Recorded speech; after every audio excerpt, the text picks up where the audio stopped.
नमस्कार, स्वागत है आप सभी का टीसीएस पाठशाला पर। और ज्योग्राफी की इस क्लास में हम लोग आज बात करने जा रहे हैं। लास्ट क्लास जो थी हम लोगों ने डिस्कस किया था फिजिकल डिवीज़न को लेकर के, और आज वहीं से आगे हम लोग सबसे पहले द हिमालयाज़ को पढ़ने जा रहे हैं। बहुत इम्पॉर्टेंट टॉपिक है। आप समझिए कि बहुत सारे प्रश्न जो हैं वो फैक्ट पे भी बनते हैं और बहुत सारे प्रश्न जो है वो कॉन्सेप्ट पे भी यहाँ से बनते हैं। ठीक है, तो सब कुछ डिटेल में बात करेंगे। लेकिन चूंकि पिछले 2 वीडियो में हम लोगों ने कुछ क्वेश्चंस नहीं करे थे, जैसे बॉर्डर वाले क्वेश्चन बच रखे थे, कोरल रीफ वाले टॉपिक को हम लोगों ने पढ़ा था लेकिन उसके क्वेश्चंस नहीं किए थे, तो आज हम लोग हिमालय की शुरुआत करेंगे और बाकी जो बचे हुए क्वेश्चंस हैं उन्हें कंप्लीट करेंगे और फिर इसको डिटेल में पढ़ेंगे इसके बाद वाले वीडियो में।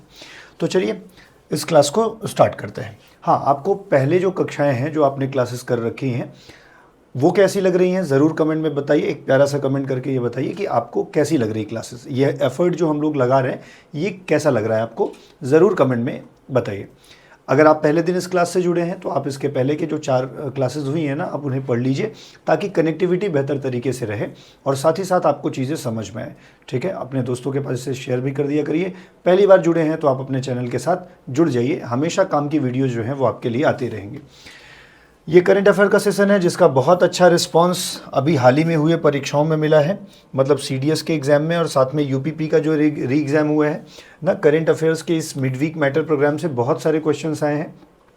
साथ ही साथ जो हम लोग की टैबलेट एक टेलीग्राम पे सीरीज चलती है, रोज़ 9 से 10 बजे के बीच में एक 10-15 क्वेश्चन का एक वो टैबलेट जाता है कंप्लीट, तो वो बहुत इंपॉर्टेंट रहा है। बहुत ज़्यादा क्वेश्चंस वहाँ से कवर किए हैं। ठीक है, अभी हम लोग को इसे कवर करते हुए 20 दिन लगभग हुए हैं, लेकिन बहुत सारे क्वेश्चन यहाँ से आए हैं। तो आप चाहें तो ऐसे चीज़ों से जुड़ करके लाभ उठा सकते हैं ना, बहुत आसानी से आप इसे देख सकते हैं। और रिवीजन करने में कितना समय ही लगता है। ज्योग्राफी का एक नया बैच स्टार्ट हुआ है, अपने उन दोस्तों को भेज दीजिए जिनके लिए ज़रूरी हो। ठीक है, तो चलिए आज के टॉपिक को स्टार्ट करते हैं यहीं से। आज बात किसके बारे में करने जा रहे हैं? हिमालयाज़ के बारे में बहुत सारी बात करेंगे। मैंने आपसे कहा था यदि आप लद्दाख से लेकर के जो है वो कन्याकुमारी तक अगर विज़िट करें या चलें तो आपको बहुत सारे फिज़िकल फीचर्स आपको दिखेंगे, बहुत सारे लैंडफॉर्म्स दिखेंगे जो कहीं ना कहीं आपको सरप्राइज़ भी करेंगे और साथ ही साथ इस बात की भी अनुभूति दिलाएंगे कि ये सब चीज़ें एक समय पे नहीं बनी हैं, क्योंकि अगर एक समय पे बनी होती तो इनके फीचर्स भी लगभग मैच कर रहे होते, साथ में इन पे इतना डिफरेंसेस नहीं होता। कहीं पे ऐसा फोल्ड माउंटेन है जो कि अभी भी बन रहा है और कहीं पर ऐसा माउंटेन है जो अवशिष्ट पर्वत का उदाहरण हो गया है, जो लगभग क्या कहते हैं समाप्त होने की ओर जा रहा है। कहीं पे ऐसे हैं जो ब्लॉक माउंटेन बन गए हैं, कहीं ऐसे हैं जो ग्रेट प्लेन्स बन गए हैं, कहीं पे डेजर्ट्स हैं, कहीं पे जो है वो अलग फीचर्स है, वैलीज़ है ना। तो ऐसे बहुत सारी चीज़ें हैं, उनमें से हम लोग पहला फीचर जो भारत का है वो पढ़ने जा रहे हैं, द ग्रेट हिमालयाज़। अगर हम लोग बात करें कि जो हिमालय पर्वतमाला है वो कैसे बनी हुई है, तो बहुत बार आपने पढ़ा होगा, नहीं पढ़ा है तो आप इस बात को जानिए।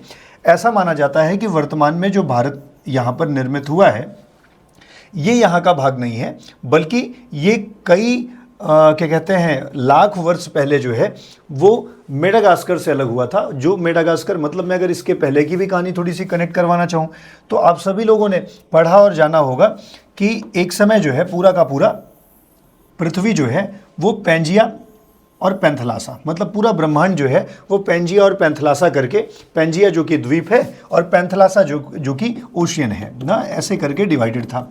और फिर जो है इसके अगर हाफ डिवीज़न को करें तो ये ऊपर का जो पार्ट है ना, अपर जो पैंजिया है, जिसको हम अंगारा लैंड के नाम से जानते थे, और ये वाला जो है जिसे हम गोंडवाना लैंड के नाम से जानते थे। ठीक है, और ये वाला कौन सा है? अंगारा लैंड। फिर क्या होता है, कॉन्सेप्ट में बहुत सारे सिद्धांत हैं ब्रह्मांड की उत्पत्ति के, लेकिन एक जो बहुत स्वीकृत सिद्धांत है जिसे आप बिग बैंग सिद्धांत कहते हैं।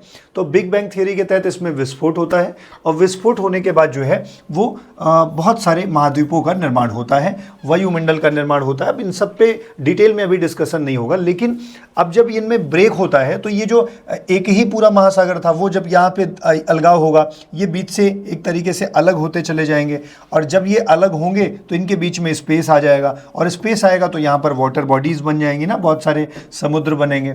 और ये ऊपर के जितने भी कॉन्टिनेंट आज जब वर्ल्ड मैप देखिए तो आप जो नॉर्थ अमेरिका देखते हैं, यूरोप देखते हैं ठीक है। और यूरेशिया वाली जो प्लेट देखते हैं ना, ये सब अपर पेंजिया हैं, मतलब कि अंगारा लैंड है। और अगर नीचे देखा जाए तो जैसे हम दक्षिण अमेरिका की बात करते हैं, ऑस्ट्रेलिया की बात करते हैं, अफ्रीका की बात करते हैं ना, ये सब गोंडवाना लैंड के हिस्से हैं। तो वही अफ्रीका के बगल में, अफ्रीका से थोड़ा सा अलग हुआ जो जगह है जिसे आप मेडागास्कर कहते हैं, मेडागास्कर से लगा हुआ भारत का ये भारतीय प्लेट थी। और वहाँ से जो है वो टूट करके ये धीरे धीरे ऊपर की ओर आना स्टार्ट करती है। और जब भारत वहाँ से टूट करके ऊपर की ओर आना स्टार्ट करता है तो कई वर्षों के बाद, कई लाख वर्षों की यात्रा के बाद ये जो है आकर के टकराता है यूरेशिया की प्लेट से। मतलब कि इस वाली एक बड़ी सी प्लेट यहाँ पर है यूरेशिया की, और यूरेशिया की प्लेट से ये जो इंडिया है ये धीरे धीरे ऊपर की ओर आते हुए आकर के यहाँ पर टकराता है। ये एकदम ऐसी ही स्थिति में नहीं आया है जैसी स्थिति में हमने अभी बनाया है या वर्तमान में दिखता है। अगर कुछ कहा जाए तो इस स्थिति में ये आकर के टकराता है। और ये जब आकर के टकराता है तो निश्चित तौर पर जब ये आकर के यहाँ पर टकराएगा तो यहाँ पर प्रेशर पड़ेगा, और उसके बाद ये वाली स्थिति जब सीधी होगी जाकर के, मतलब अभी ये प्लेट मान लीजिए ऐसी है, तो ये प्लेट जब जाकर के सीधी होगी और इस तरह से बनेगी तो ये डोरसेट मैकेनिज्म होता है ना, इस पे और डिटेल करेंगे अगली वाली क्लास में। और ये बीच में जो इस समय महासागर है, उस महासागर का नाम है टेथिस सागर, मतलब टेथिस सागर है उस समय, टेथिस सी है। और टेथिस सी की प्लेट से टकराता है इंडियन प्लेट, और फिर वो जाकर के यूरेशियन प्लेट से टकराता है। और ये एक प्रक्रिया है, इसको अभिसरण बोलते हैं ना, मतलब कि टकराव की स्थिति बोलते हैं। और इसी की वजह से बीच में फोल्ड होता है, और फोल्ड जो बनता है वही रिजल्ट है किसका, हिमालय का। वलित पर्वत है, ठीक है। अब इसके बारे में पूरी चर्चा हम लोग करेंगे। जैसे बहुत सारे क्वेश्चन बनते हैं कि जैसे रॉकीज और एंडीज हैं वो भी फोल्ड माउंटेन के उदाहरण हैं, लेकिन जो भारत का हिमालय है वो बहुत ज़्यादा ऊंचा है in comparison to Rockies and Andes.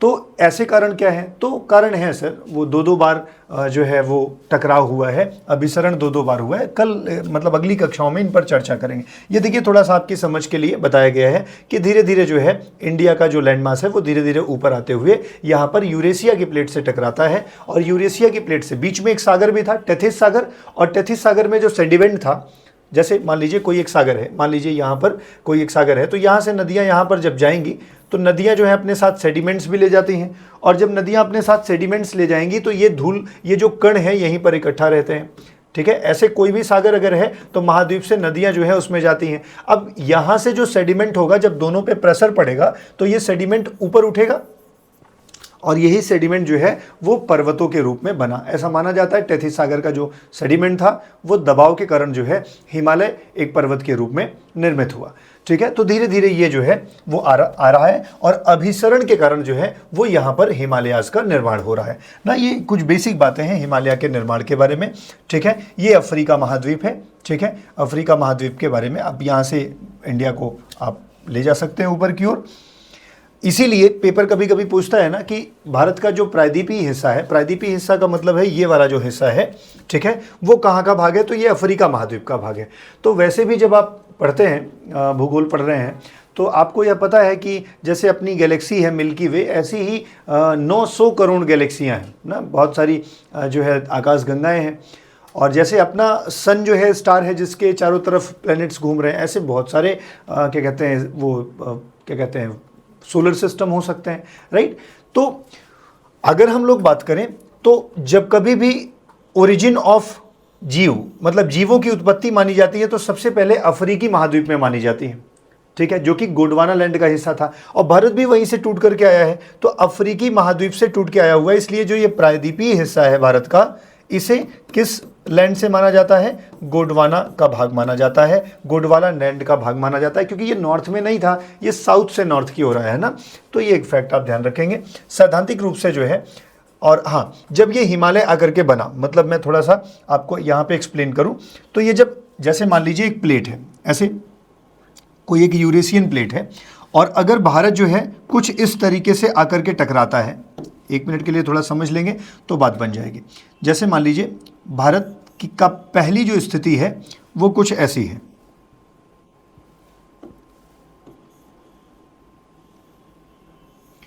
Bharat की पहली स्थिति जो टकराने की है कुछ ऐसी है। तो यहां पर जोर पड़ेगा, और चूंकि ये केवल इंडिया तो आया नहीं है, इंडियन प्लेट आई हुई है ना, ऐसे पूरी प्लेट आई हुई है। और इंडियन प्लेट आई है तो आप समझिए कहाँ कहाँ प्रेशर पड़ा होगा, इसके ऊपर के दबाव, मतलब ऊपर यूरेशियन प्लेट में जब ये टक्कर मार रहा है तो इसका प्रेशर कहाँ कहाँ पड़ रहा है आप देखिए अगर थोड़ा सा, तो ये इसका जो एग्जॉस्ट, मतलब जो इसका एक्सर्जन है, मतलब ये जो इसका प्रेशर है ये कहाँ पड़ रहा है, यहाँ पे पड़ रहा है, साथ में इस पोजीशन पर पड़ रहा है।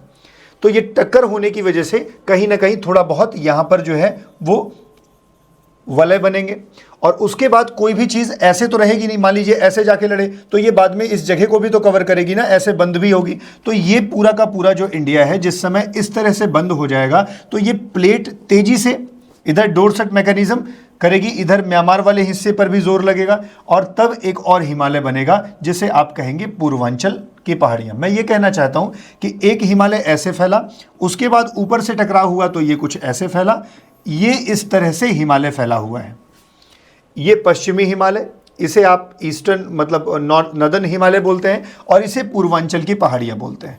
तो ये हिमालय केवल ऐसा ही नहीं कि ऊपर की ओर है, हाँ जिधर प्रेशर ज़्यादा पड़ा है उधर थोड़ी ऊंचाई ज़्यादा हुई है। अब डोरसेट मैकेनिज्म की वजह से यहाँ पर भी जो है थोड़ा बहुत जो अराकानियोमा ये वाला जो रीजन है इसका भी निर्माण होता है, ठीक है। तो हिमालय केवल नॉर्थ में नहीं है बल्कि ईस्टवर्ड भी है, जिसको हम पूर्वांचल की पहाड़ियाँ बोलते हैं। मतलब एक रेंज ऐसी हो गई, एक हिमालय की रेंज ऐसी हो गई और एक ऐसी हो गई, ये पूर्वांचल हो गई, ये पश्चिमी हिमालय हो गया और ये नदर्न हिमालय हो गया ना। तो जब जाकर के वो क्या कहते हैं टक्कर मार रहा है तो इस टक्कर मारने की स्थिति में जो है वो यहाँ पर भी ऊंचाई बनी होगी, उसके बाद यहाँ डोरसेट मैकेनिज्म से यहाँ कुछ ज़्यादा ही ऊंचे पर्वत बने होंगे, इधर भी कुछ पर्वत के निर्माण हुए होंगे और यहाँ पर भी कुछ पर्वत बने होंगे। तो हिमालय कुछ इस शेप में जो है वो निर्मित हुआ है, ठीक है। अगर हिमालय के बारे में हम लोग बात करें तो हिमालय, अब इस लाइन को पढ़ेंगे आपको समझ में आएगा कि जो सैद्धांतिक रूप से जो हिमालय है ना वो पूर्वांचल और उसके विस्तार, जैसे अराकानियोमा हिमालय का कौन सा हिस्सा है, म्यांमार वाला पहाड़ी है। कई बार पूछा गया म्यांमार की जो हिमालय का भाग है उस किस नाम से जानते हैं, अराकानियोमा। अंडमान निकोबार द्वीप, ठीक है, उसके पास भी तो जो है थोड़ा बहुत दबाव पड़ा होगा जिसकी वजह से क्या हुआ होगा, अभिसरण हुआ होगा, ठीक है। कुछ ज्वालामुखी बने होंगे, ज्वालामुखी से फिर निर्मित कुछ द्वीप बने हैं। आगे और कॉन्सेप्ट पे हम लोग बात करेंगे कि ये ज्वालामुखी एक्चुअली क्यों बन जाते हैं, ठीक है, उसका भी कारण है, उसके भी रीज़न है। ये पूर्वांचल की पहाड़ियों का उदाहरण है, ठीक है, हिमालय के एक्सटेंशन में।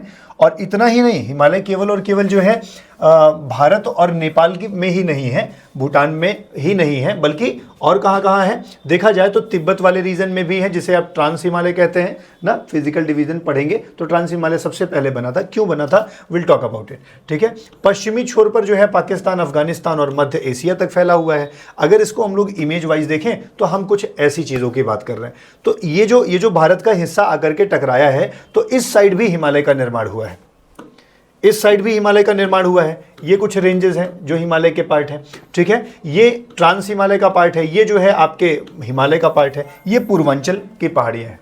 तो ये पूरा का पूरा हिमालय जो है वो इस तरीके से है। जैसे अगर हम लोग इसको तो पेपर ने कई बार पूछा है, पामीर का पठार अगर देख लिया जाए तो पामीर से लगे हुए जितने भी माउंटेन हैं, ऐसा लगता है देख करके कि पामीर सबसे ऊपर है और उसी से निकल रही हैं बहुत सारी रेंजेस। इसीलिए पामीर को विश्व की छत कहा जाता है, रूफ ऑफ द वर्ल्ड भी इसे कहा जाता है। बाय द वे, ये अभी और सारे फैक्ट इस पे बात करेंगे। तो ये पूरा का पूरा हिमालय का एक्सटेंशन है जिसमें बहुत सारी पहाड़ियां हैं। नाम अभी देख लीजिए, एक एक करके डिस्कस अलग से कर लेंगे। पामीर हो गया, हिंदुकुश पर्वत हो गया, सुलेमान हो गया और किरथार रेंज हो गई, ये पश्चिम के हो गए। इधर आप देख लीजिए, ठीक है, कुल्लुन माउंटेन, ये सब आपका ट्रांस हिमालय वाला पार्ट हो गया। फिर इधर देखिए काराकोरम, लद्दाख, जास्कर, कैलाश, ठीक है। और इधर देख लीजिए दाफला, मिरी, अबोर, मिसमी, गारो, खासी, जयंतिया, लोसाई, पटकाई, नागा, ना ये जितने भी हैं, क्या कहते हैं, नाग तिब्बा, धौलाधार, पीर पंजाल, ठीक है, ये सब हिमालय के पार्ट माने जाते हैं। एक एक चीज़ों पर डिस्कस होना है आगे चल करके, ठीक है, इन डिटेल। तो लगभग आपने हिमालय के बारे में थोड़ी सी कहानी आपने सुनी। ये सुंदर सा हिमालय आपके लिए बनाया गया है, मतलब चित्र लाया गया है, ठीक है, बनाया तो प्रकृति ने है। और अगर हम लोग थोड़े से हिमालय के बारे में और बात करें तो कहा जाता है कि हिमालय में अभी भी बहुत सारे चेंजेस हैं जो हो रहे हैं, और बहुत सारे चेंजेस होने से पर्वतों में ये पता लगता है कि अभी भी स्टिल उसमें डेवलपमेंट हो रहा है, घाटियों के आकार बदल रहे हैं, ठीक है, माउंटेन के शेप छोटे बड़े हो रहे हैं। इससे पता लगता है कि स्टिल अभी भी जो है उसमें जो चेंजेस हो रहे हैं, इसीलिए यह एक वलित पर्वत है और वो भी यंगेस्ट, हिमालय कैसा पर्वत है? वलित पर्वत है, वलय से बना हुआ है, संपीड़न की वजह से बना हुआ है, और ये जो कलीजन हुआ है ना, उसका जो टकराव हुआ है, इसकी वजह से जो निर्मित है। और अभी भी इसके शेप्स चेंज होने का मतलब है कि अभी भी हिमालय की लंबाई घट बढ़ रही है, मतलब हिमालय अभी भी यंग अवस्था में है, निर्माण चल रहा है। ठीक है, बहुत सारी घाटियों के आकार वाकार बदलते आपको दिख जाएंगे। ठीक है, बहुत सारी घाटियां बनेंगी, बिगड़ जाएंगी, कुछ नदियों का आकार, वो क्या कहते हैं, रास्ते बदल जाएंगे। इससे पता लग रहा है कि हिमालय अभी भी निर्माण की अवस्था में है। ठीक है, तो ये कुछ बातें थी हिमालय को लेकर के। आज के लेक्चर में हिमालय पूरा डिटेल में नहीं है, बस केवल इंट्रोडक्शन है। कल वाली क्लास में हिमालय पर हम लोग बहुत सारी बात करेंगे कि हिमालय को हम लोग कैसे डिवाइड करते हैं, ट्रांस हिमालय क्या है, ग्रेट हिमालय क्या है, लेसर हिमालय क्या है और शिवालिक क्या है। ठीक है, लेसर या मिडिल। और ऐसे ही हम लोग पूर्वांचल की पहाड़ियों के बारे में बात करेंगे। साथ ही साथ हम लोग बात करेंगे और सभी चीज़ों के बारे में जो हिमालय से रिलेटेड है, जैसे कि उसका विस्तार ईस्टर्न में जो है ज़्यादा ऊंचा है या वेस्टर्न में ज़्यादा ऊंचा है, क्लाइमेट कहाँ पर ज़्यादा असर करता है, डाइवर्सिटी कहाँ पर होती है, कहाँ बारिश ज़्यादा होती है ना, बहुत सारी चीज़ें हैं जो डिस्कस करनी है हिमालय के बारे में। बाय द वे, आज की क्लास, इसके आगे हम लोग पढ़ेंगे क्वेश्चंस को लेकर के। कुछ पिछले 2 लेक्चर्स के क्वेश्चन जो हैं वो नहीं करवाए गए थे, वो आज के लेक्चर में कवर करवा रहे हैं। फिर आगे वाले लेक्चर में हम लोग क्या करेंगे, कॉन्सेप्ट को सीखेंगे। चलिए, तो तैयार हैं आप? एक बार कमेंट करके बता दीजिए कि आप तैयार हैं। तो आज पहले क्वेश्चन से स्टार्ट करते हैं। पहला क्वेश्चन क्या दिया है आपने? हाँ, पुराने वीडियोस अगर कल, मतलब जो तीसरा और चौथा लेक्चर है, अगर आपने पढ़ा होगा ना, तब ये क्वेश्चंस आपको आसान लगेंगे और अच्छे भी लगेंगे। ठीक है, तो आइए शुरू करते हैं। पहला क्वेश्चन ये है कि कंसीडर द फॉलोइंग स्टेटमेंट, इन निम्नलिखित कथनों पर विचार करो। LAC जो है वह सीमांकन है, मतलब वह बॉर्डर लाइन है जो भारतीय क्षेत्र को चीनी नियंत्रित क्षेत्र से अलग करती है। मतलब कि इंडियन कंट्रोल टेरिटरी को किससे अलग करती है? चाइनीज कंट्रोल टेरिटरी से। अगर आप पढ़ रहे थे तो हमने आपको बताया था कि बिल्कुल जो है 3 LAC, मतलब कि इधर उत्तरी क्षेत्र हो गया, मध्य हो गया और ये पूर्वी क्षेत्र हो गया। 3 जगह पर चाइना का हमारे साथ बॉर्डर होता है और LAC जो है वो 3 भागों में डिवाइडेड है। तो पहली स्टेटमेंट को बिल्कुल सही माना जाएगा। दूसरा स्टेटमेंट जो है वो कह रहा है LAC जो है agreed upon and delineated on a map by both India and China. LAC पर भारत और चीन दोनों ने सहमति जताई है और इसे मानचित्र पर अंकित किया है। ठीक है, तो अगर हम लोग बात करें कि LAC को दोनों ने स्वीकार किया है, तो लाइन ऑफ एक्चुअल कंट्रोल को भारत ने भी एक्सेप्ट किया है और चाइना ने भी एक्सेप्ट किया है। लेकिन अगर बात कर ली जाए कि क्या मैकमोहन रेखा को चाइना एक्सेप्ट करता है, तो उत्तर है नहीं। ठीक है, वो आधिकारिक रूप से उसे एक्सेप्ट नहीं करता है। तो इसका जवाब कौन सा हो जाएगा? 1 और 2 दोनों सही है। अच्छा, पूछा क्या गया था, सही है या गलत है? हाँ, कौन से सही हैं? तो दोनों सही है। दूसरा क्वेश्चन है कि जॉनसन और मैकडोनाल्ड लाइंस के बारे में निम्नलिखित कथनों पर विचार करिए। मैंने आपसे ये भी लेक्चर में पढ़ाया है कि जॉनसन लाइन कौन सी है और साथ में मैकडोनाल्ड लाइन कौन सी है। मतलब भारत जो है वो जॉनसन लाइन को मानता है, जिसमें जो है चाइना क्या कहते हैं, स्वीकृति नहीं जताता है। चाइना जो है वो मैकडोनाल्ड लाइन को क्या कहते हैं, एक्सेप्ट करता है। तो आइए अगर इस पर बात करते हैं, तो जॉनसन लाइन जो है 1865 में प्रस्तावित की गई थी और इसमें अक्साई चीन को भारत का हिस्सा दिखाया गया था। बिल्कुल सही है, तभी तो भारत जो है इसे अपना भाग मानता है, मतलब इसे इस लाइन को एक्सेप्ट करता है कि अक्साई चीन जो है वो भारत का पार्ट है। मैकडोनाल्ड लाइन जो है 1893 में आई थी और इसे अक्साई चीन को चीन का हिस्सा दिखाया गया है। बिल्कुल सही है। मैकडोनाल्ड लाइन को कौन एक्सेप्ट करता है? चाइना कहता है कि अक्साई चीन हमारे पार्ट में है। और जॉनसन लाइन जिसमें अक्साई चीन भारत का हिस्सा है, उसे कौन मानता है? वो भारत मानता है। तो दोनों स्टेटमेंट अपनी जगह पर सही है कि जॉनसन लाइन जो है 1865 में आई थी, सही है। ठीक है, और इसमें अक्साई चीन भारत का हिस्सा है, बिल्कुल सही है। मैकडोनाल्ड लाइन कब आई थी? 1893 में। अक्साई चीन किसका हिस्सा है? चाइना का है। पूछ क्या रहा है, कौन सा सही है? तो दोनों के दोनों स्टेटमेंट करेक्ट होंगे, पहला वाला भी और साथ में दूसरा वाला भी। तीसरा क्वेश्चन है आपके लिए, नियंत्रण रेखा मतलब कि LOC लाइन ऑफ कंट्रोल जो है वो 1948 में कश्मीर युद्ध के बाद संयुक्त राष्ट्र द्वारा तय की गई। ठीक है, एक युद्ध विराम रेखा से उभरी थी। ठीक है, शिमला समझौते के बाद 1972 में नियंत्रण रेखा को इस तरह नामित किया गया था।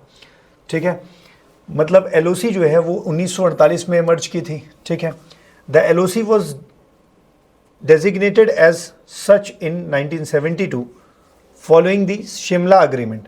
ठीक है, सेकंड स्टेटमेंट भी सही है, फर्स्ट स्टेटमेंट भी सही है, ठीक है। तो मतलब इसका भी विकल्प कौन सा सही हो जाएगा, सी वाला जो होगा वो विकल्प सही हो जाएगा। दोनों के दोनों स्टेटमेंट अपनी जगह पर करेक्ट है। पिछले लेक्चर में आप जाएंगे तो वहां पे ये चीजें समझाई गई हैं। थर्ड सेंटेंस है, यह सिद्धांत तिब्बत को चीन का दाहिना हाथ मानता है। मतलब कौन सा सिद्धांत, consider the following statement about. About के बाद कुछ ना कुछ होना चाहिए था, मुझे लगता है वो पाम थियरी कुछ ऐसे होना चाहिए। यहाँ पे शायद पाम थियरी आपको याद रखना चाहिए कि वो जो हाथ का सिद्धांत है उसके अकॉर्डिंग जो है वो थियरी कंसीडर करती है Tibet to be China's right hand, ठीक है, जो है उसका राइट हैंड है, ठीक है।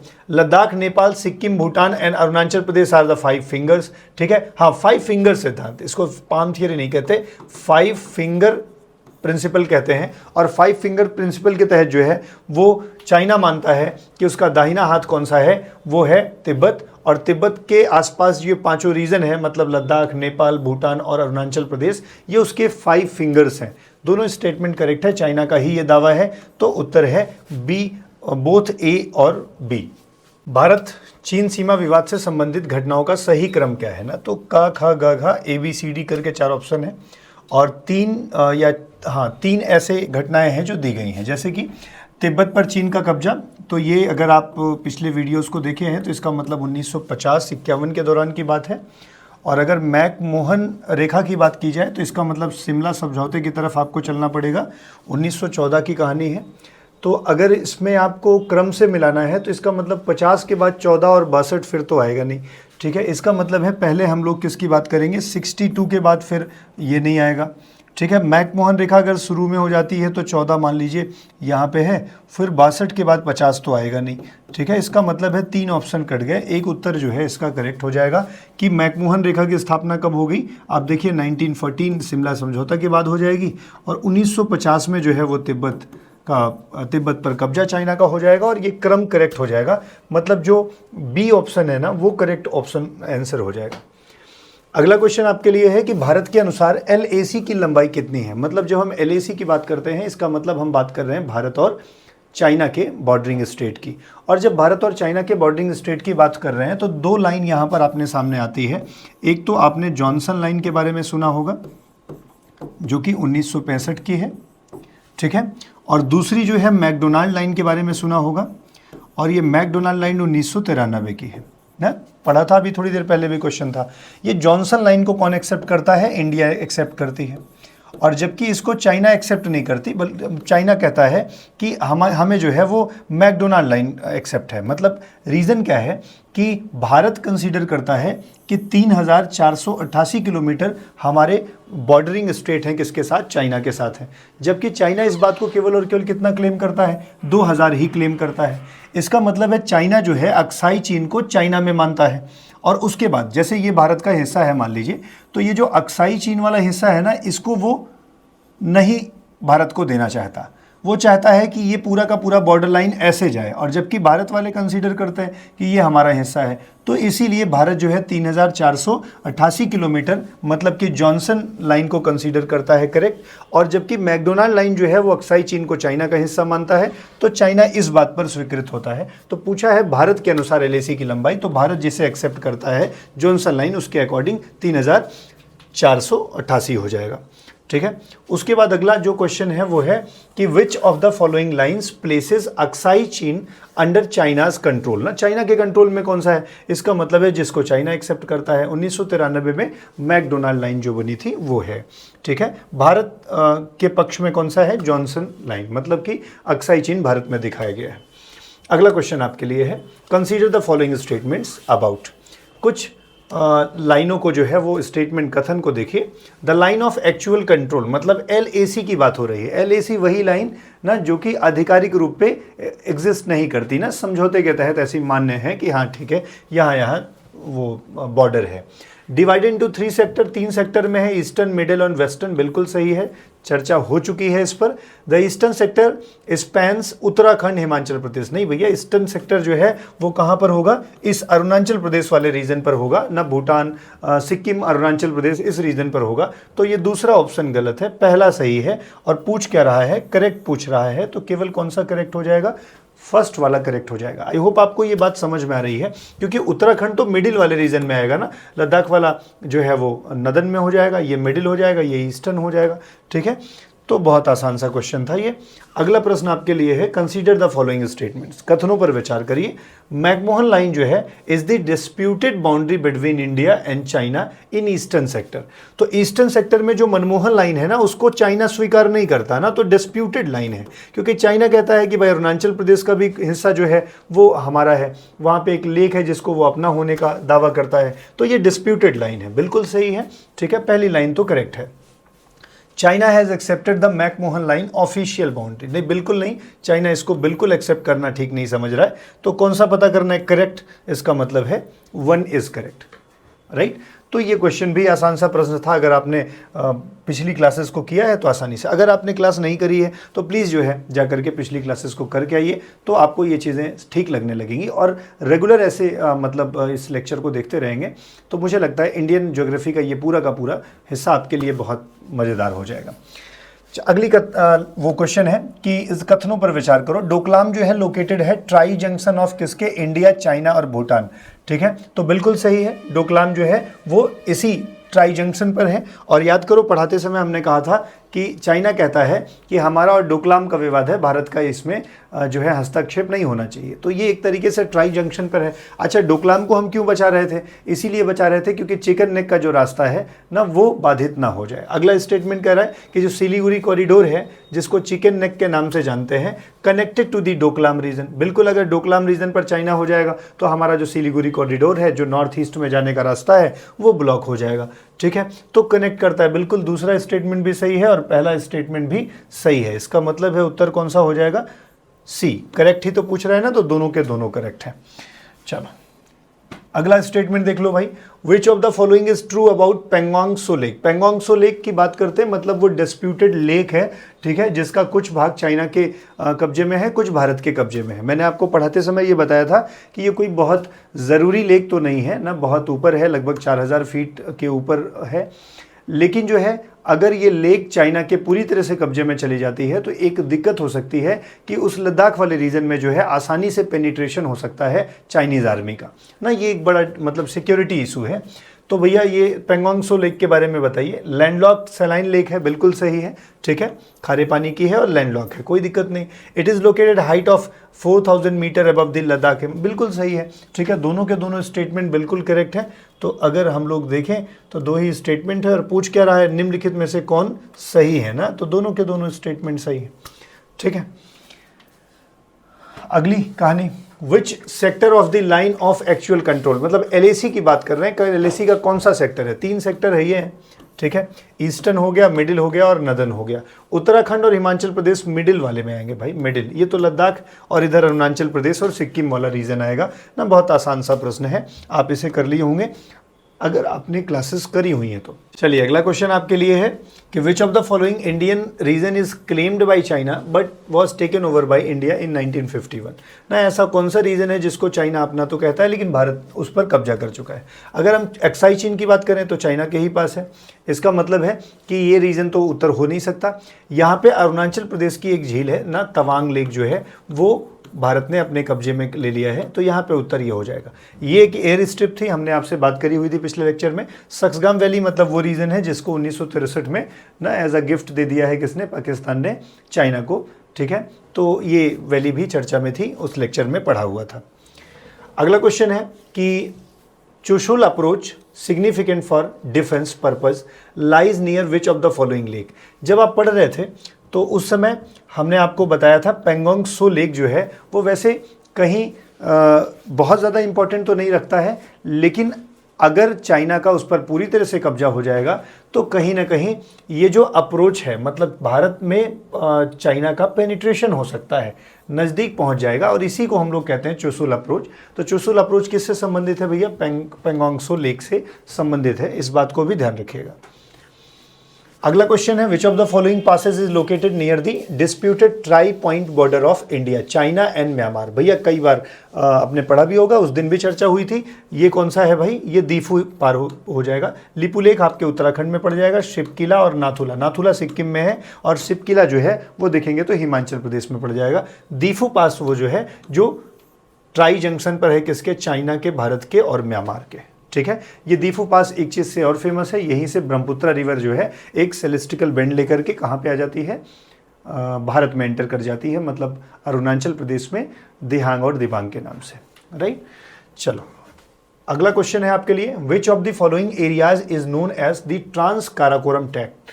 ठीक है, ट्रांस काराकोरम मतलब काराकोरम के उस पार, काराकोरम के उस पार अगर हम लोग देखेंगे तो कौन सा, निम्नलिखित में से कौन सा क्षेत्र ट्रांस काराकोरम ट्रैक्ट के नाम से जाना जाता है, सक्सगाम वैली, नुब्रा घाटी, चुंबी घाटी, बाराहोती मैदान। ठीक है, आई बिलीव ए जो है वो उत्तर होगा, सक्सगाम जो वैली होगा वही इसका सही जवाब होगा। ट्रांस काराकोरम मतलब काराकोरम के उस पार जो है वो ये लाई करता है। अगला क्वेश्चन है आपको, consider the following statement regarding the India Bangladesh boundary. Bharat और बांग्लादेश के बाउंड्री के बारे में बात हो रही थी। अभी तक हम लोगों ने चाइना के साथ क्वेश्चंस जो बनने थे उस पर बातचीत करी थी। अब अगला बॉर्डर जो वो होता है किसके साथ, बांग्लादेश के साथ, वहाँ से क्वेश्चन कौन से बनेंगे आइए देखते हैं। कुछ स्टेटमेंट है कि India's border with Bangladesh is the largest among neighbouring countries. बिल्कुल 4096 किलोमीटर का बॉर्डर है। ठीक है, और सबसे ज़्यादा बड़ी जो है अंतर्राष्ट्रीय सीमा हमारी बांग्लादेश के साथ है। पहला लाइन बिल्कुल सही है और पूछ क्या रहा है करेक्ट वाला, तो पहला ऑप्शन सही है। The boundary between India and Bangladesh was determined under the red Cliff award, बिल्कुल सही है। दूसरा भी सही है। आपको पता है पूर्वी पाकिस्तान हुआ करता था कभी बांग्लादेश, और रेड क्लिफ महोदय ने जो है वो इधर के पश्चिमी पाकिस्तान और पूर्वी पाकिस्तान की बाउंड्री को डिसाइड किया था। उत्तर हो जाएगा दोनों के दोनों करेक्ट है। अगर हम लोग बात करें अगले सेंटेंस के बारे में, consider the following statements about the peninsular plateau, मतलब प्रायद्वीपीय भारत के बारे में निम्नलिखित कथनों पर विचार करो। It is one of the most stable land mass in India, बिल्कुल सही है ना, बहुत ज़्यादा स्थिर है प्रायद्वीपीय भारत। ठीक है, it is one of the oldest plateau in the world, ये भी स्टेटमेंट करेक्ट है। ठीक है, दोनों के दोनों स्टेटमेंट जो है वो करेक्ट होंगे। Most stable part of India अगर पूछा जाए, भारत का सबसे अस्थायी जो भाग है तो वो प्रायद्वीपीय पठार ही है। ठीक है, और सबसे पुराना भी है। ठीक है, बाकी जो हिस्से हैं वो इन कंपैरिजन टू प्रायद्वीपीय भारत जो है वो क्या कहते हैं, पुराने नहीं है। अगला statement, which of the following states does not share a border with Nepal. Nepal के साथ कौन बॉर्डर शेयर नहीं करता है, तो बिहार तो करता ही है, उत्तराखंड तो करता ही है, वेस्ट बंगाल तो करता ही है, उसी के बगल में झारखंड नहीं करेगा भाई। ठीक है, तो उत्तर हो जाएगा कौन सा, झारखंड। मैप में देखेंगे तो चीज़ें क्लियर होती जाएंगी। विच of the following is the southern most point of Indian mainland, तो जब इंडियन मेनलैंड की बात करी जाए तो सदर्न मोस्ट कौन हो जाएगा, कन्याकुमारी हो जाएगा। लेकिन अगर मेनलैंड ना दे तो यहाँ 6 डिग्री 4 मिनट पर अवस्थित कौन सा हो जाएगा, ग्रेट निकोबार में अवस्थित कौन सा, इंदिरा पॉइंट हो जाएगा। नदन की बात करें तो इंदिरा कॉल हो जाएगा, वेस्टर्न की बात करें तो गौरमोती हो जाएगा गुजरात में, और ईस्टर्न की बात करें तो अरुणाचल प्रदेश में कीबीथू हो जाएगा ना। तो इसका उत्तर हो जाएगा कौन सा सर, इंदिरा पॉइंट नहीं, कन्याकुमारी। मेनलैंड की बात कर रहे हैं ना, मेनलैंड तो कन्याकुमारी। अगर ऐसा नहीं पूछता तो उत्तर हो जाता इंदिरा पॉइंट। अगला क्वेश्चन है आपके लिए, which of the following Indian states shares the longest border with Bangladesh. तो बांग्लादेश के साथ भारत की सबसे बड़ी सीमा है, लेकिन पूछ ले कि उसके जो राज्य हैं उनमें सबसे ज़्यादा कौन सी सीमा साझा करता है, तो उत्तर कौन सा हो जाएगा, वेस्ट बंगाल इसका करेक्ट उत्तर हो जाएगा। ठीक है, आप देखेंगे ना तो वेस्ट बंगाल ऐसे लाई कर रहा है तो ऊपर तक जा रहा है और इस तरफ से घिरा हुआ है ना, तो मैक्सिमम बाउंड्री कवर करता है। Which of the following natural formation separates India from Sri Lanka. ना श्रीलंका को इंडिया से कौन अलग करता है ना, बहुत बार चर्चा हुई थी। अगर गल्फ पूछे तो गल्फ ऑफ मन्नार हो जाएगा। ठीक है, अगर स्टेट पूछे तो पाक जल संधि या पाक स्टेट कहलाएगी। ठीक है, रन ऑफ कच्छ तो गुजरात में है, सुंदरबन पश्चिम बंगाल की तरफ चले जाइए। नर्मदा रिवर के लिए आपको विंध्यन और सतपुड़ा के पास जाना पड़ेगा। अगला, Dhanushkodi is located in which Indian state. भैया लास्ट वाला स्टेट, मतलब कि अगर आप ऐसे बात करेंगे तो ये पूरा का पूरा रीजन किसके पास है। ठीक है, this complete region is like Tamil Nadu ना, तो तमिलनाडु ही इसका उत्तर हो जाएगा। ठीक है, चलो रामेश्वर घूमने जाएंगे, रामेश्वरम जो मंदिर है तो वहाँ पे आप तमिलनाडु रीजन में ही है ना, तो धनुषकोडी से ही जाते हैं। Which one of the following Indian rivers does not flow into the Bay of Bengal. तो बे ऑफ बंगाल में कौन नहीं गिरती है नदी, ने ऐसा पूछ रहा है। तो इसका मतलब ये पूछ रहा है कौन सा ईस्टर्न फ्लोइंग रिवर नहीं है। तो गंगा तो ईस्ट में फ्लो करती है, गिरती है। ब्रह्मपुत्रा भाई गिरती है, ठीक है। नर्मदा और गोदावरी, गोदावरी गिरती, नर्मदा और तापी दो नदियां हैं जो पश्चिम में जाती हैं, ठीक है। और पश्चिम में गिरने वाली दो प्रमुख नदियां हैं, खंबात की खाड़ी गुजरात के पास बे ऑफ कैम्बे में गिरती है, ठीक है। प्रमुख रूप से दो पश्चिम की ओर जाने वाली जो वो हैं नदियां हैं वो नर्मदा और तापी हैं, ध्यान रखेंगे, जो कि अरब सागर में गिरेगी। Which of the following Indian island is formed due to the interaction between the Indian plate and Eurasian plate. Indian plate और यूरेशियन प्लेट, अब देखो इंडियन प्लेट जब जाकर के यूरेशियन प्लेट में टकराई है तो उससे कौन सा जो है वो भारत का आइलैंड बना है, इंडियन आइलैंड। इंडियन आइलैंड की बात करें तो वो कौन सा बना है भाई, अंडमान एंड निकोबार, ठीक है। ये इसका फॉर्मेशन हुआ है। वैसे भी आप जानते हो कि ये जो लक्षद्वीप है ये कोरल द्वीप है ना, तो कोरल है तो ये उससे टकराव से तो बने नहीं। कंसीडर द फॉलोइंग स्टेटमेंट्स, कुछ कथनों पर विचार करो कोरल रीफ के बारे में। कोरल रीफ पर पूरे 10 मिनट की क्लास कल वाली क्लास में दी गई है, आप जाकर के उससे पढ़ लीजिएगा, बहुत ज़रूरी है, क्वेश्चंस यहाँ से बनते हैं, ठीक है। कोरल पॉलिप्स शेयर्स आ सिम्बायोटिक रिलेशनशिप, केवल इतना ही याद रखोगे तो बात बन जाएगी कि कोरल्स जो है वो जूजेंथेल के साथ ना प्रवाल शैवाल के साथ एक सिम्बायोटिक रिलेशन में रहते हैं, बिल्कुल, एक उनको घर देता है और एक उनको भोजन देता है, राइट। कोरल रीफ जो है are typically found in warm and tropical and sub tropical waters. अगर कोरल रीफ के बारे में पढ़ेंगे तो बहुत कोरल जो है बहुत सेंसिटिव होते हैं, एक स्टेबल इनको टेम्परेचर चाहिए होता है 20 से 22 डिग्री का, बहुत ठंड होगी तो मर जाएंगे, बहुत गर्मी होगी तो भी मर जाएंगे। तो ये बहुत कम पाए जाते हैं कहाँ पर, वार्म और क्या कहते हैं tropical and sub tropical waters में। मतलब कि बिल्कुल सही बात है ये भी कि coral reefs are typically found, मतलब बहुत कम पाए जाते हैं, बहुत मुश्किल से पाए जाते हैं ना। Statement is also correct, this statement is also correct, मतलब उत्तर हो जाएगा बोथ 1 and 2। इसका मतलब है पहला लाइन भी सही है, दूसरा लाइन कह रहा है कि coral reefs are typically found in warm tropical and sub tropical waters. Coral reef आमतौर पर गर्म उष्ण कटिबंधीय और उपोष्ण कटिबंधीय जल में पाए जाते हैं। नहीं, बिल्कुल नहीं, ये बहुत ज़्यादा गर्म पानी में भी नहीं रहेंगे और बहुत ज़्यादा ठंडे पानी में भी नहीं रहेंगे। इसके जवाब में मुझे लगता है केवल एक उत्तर होना चाहिए, only first is the right answer about this question. प्रवाल भित्तियों के संबंध में निम्नलिखित कथनों पर विचार करिए, ठीक है। आप भी एक बार देख लीजिएगा। अगला क्वेश्चन है कि consider the following statement about barrier reef, ठीक है। बैरियर रीफ के बारे में देखा जाए तो कोरल पॉलिप्स जो हैं एक सिम्बायोटिक रिलेशंस वो करते हैं, वही क्वेश्चन है, रिपीट कर गया है, ठीक है। अगला क्वेश्चन है barrier reefs are found off shore on the continental shelf, ठीक है। तो किनारों के पास में जो है पाए जाते हैं बैरियर रीफ, महाद्वीप शेल्फ पर अब तटीय क्षेत्र में पाए जाते हैं, ठीक है। समुद्र तट और बैरियर रीफ के बीच एक गहरा और चौड़ा लैगून स्थित होता है। आपने जब भी बैरियर रीफ की बात करी ना, कल याद करिए जब पढ़ रहे थे तो आपने रीफ के मतलब कोरल्स के 3 प्रमुख जो है वो फ्रिंजी और क्या कहते हैं बैरियर रीफ और एटॉल के बारे में बात की थी। तो जब हम फ्रिंजी की बात करते हैं ना तो जो टुकड़ों में ऐसे होते हैं तो वो किनारों के पास में होते हैं, राइट। लेकिन जब हम बात किसकी करें बैरियर रीफ की, तो किनारों के पास में यहाँ पर जल होगा और यहाँ पर उसके पैरेलल जो है बैरियर रीफ बनी होगी। तो इसके बीच में जो है वो क्या होगा, वो एक लगून लेक पाई जाएगी, क्या कहते हैं चौड़ी सी लगून पाई जाएगी, ये सही है। बैरियर रीफ महाद्वीप के सेल्फ पे अपतटीय क्षेत्र में पाए जाएंगे, ऐसा नहीं है, ठीक है। बैरियर रीफ जो है वो थोड़ा सा दूर पर पाए जाएंगे और बीच में जो है वो लगून्स मिलेंगे ना। तो जब हम फ्रिंज की बात करेंगे ना, फ्रिंज की बात करेंगे कोरल्स की, तो वो एकदम तट के पास में पाए जाते हैं। तो इसका स्टेटमेंट हो जाएगा ओनली 2, मतलब कौन सा करेक्ट है ना, तो केवल और केवल 2। अगला क्वेश्चन है which of the following environmental factors are crucial for coral reef formation. Coral reef बनने के लिए क्या क्या चाहिए, 20 डिग्री का तापमान, बिल्कुल 20 से 22 डिग्री का तापमान होना चाहिए। बहुत सारा न्यूट्रिशन, बिल्कुल कल बात हुई थी, लहरों से न्यूट्रिशन मिल जाता है और उन्हें न्यूट्रिशन की आवश्यकता होती है।